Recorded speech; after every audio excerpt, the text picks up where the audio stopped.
Hello mga bisyo ng plastic. Long time no look. Good morning, tugnaw dire. So update sa life. Murag dugay-dugay ko wa nag-vlog no. Medyo busy pud ko oy. So update sa life.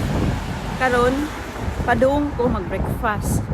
And then human sa breakfast is mo visit ko sa akong husband kay tuwa sa hospital. So ang akong husband sa hospital is wala naman kaadlaw siya sa hospital.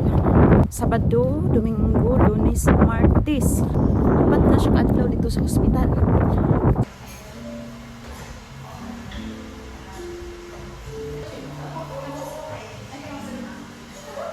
Ang mga customer pero nandito sa likod.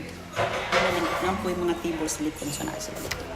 Nagbuhat ko sa akong pamahaw. Ang ilang rice is dili pa man ko makakaon kaya ang ilang rice is start man sa 11 to 11 to 3 ba to 11 to 3 or 4. So wa ko nag-order so lahi na naman ang order basta makakaon ko kay ang breakfast is smash avocado toast na lang which is mo na akong ginabuhat sa bahay tapos mahal akong gibayaran ni nice dire, nice, peaceful. Nagkaon ako na lang ang order.